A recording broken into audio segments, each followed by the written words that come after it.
Peace. This is a Meat and Potato Sorcery production starring myself, the Water Alchemist, and today's topic for the occult family is family and accessibility.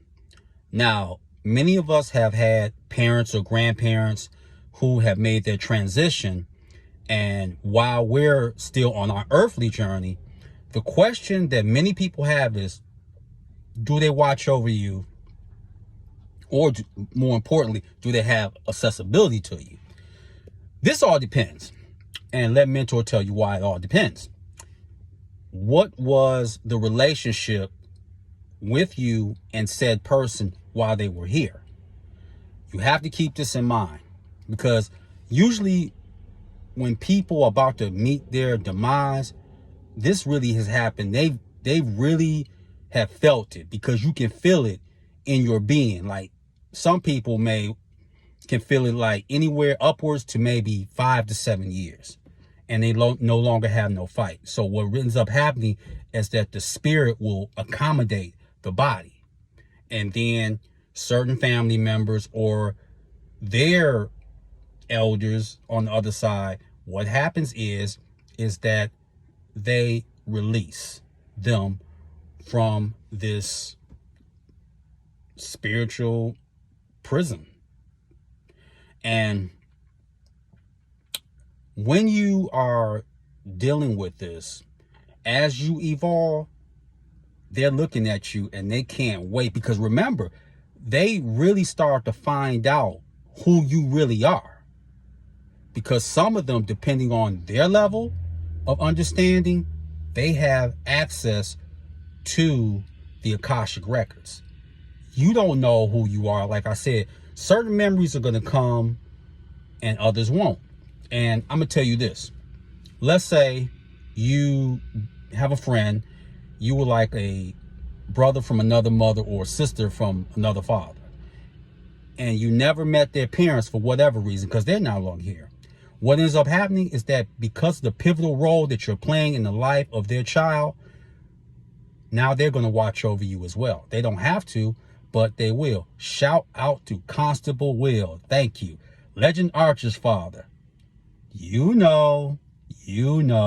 So that's an example. The other thing is this. My grandparents have access to me. My mother does not. So it's very, very careful. Certain things that you could do, and most people say, well, I'm adopted. That doesn't make any difference. It's, did you have a qualitative relationship with the person that raised you or mentored you? That's what's important. It's not bloodlines. You have two types of bloodlines. You have, of course, the genetic one, but you have the spiritual one as well. So I want you to keep that in mind. Everything life isn't about copy and paste. That's not life, okay? There's going to be things that's going to happen that's not going to make sense to you at all, and that's okay. Everything is not supposed to make you sleep good at night, all right?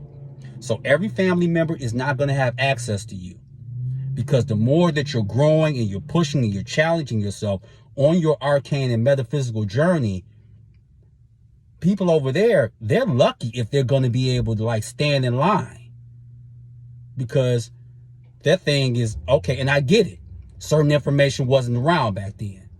But when you have a child, you will see very early that something is different about them, and they have certain gifts that you may not have, let alone understand. And that's fine. But instead of appreciating it and helping them to cultivate it, what parents have a tendency to do sometimes is they stop things in their tracks, because they don't want their child to be perceived as some freak. I know what a freak is, and many of the people here that are children of the third race, they're not freaks.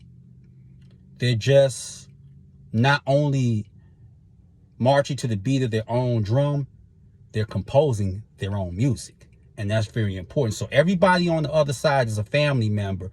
Don't think that, oh, well, they don't have access to me. No, it's certain spirits that come from your family that's not going to just be able to connect with you like that. One, they're either going to get stopped by your higher self, Or what's going to end up happening is that, let's say you're working with somebody like, I work with Orbis or whatever.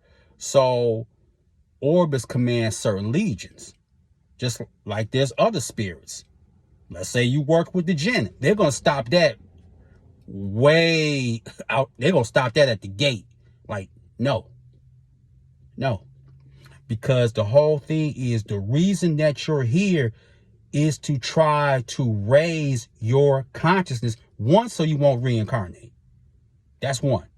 The second thing is so you won't get stuck in what the Catholics refer to as purgatory, or the in-between realm. Now, the in-between realm is this serves as the so-called precursor before you go to the astral realm. That's all the in-between realm is. Like, you gotta go here if you was already far behind. Now, if you're not far behind, upwards you go.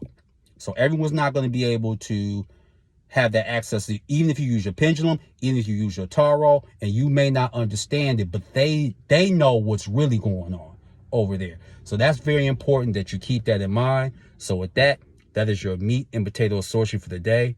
I am the Water Alchemist. Your water, my friends. Peace.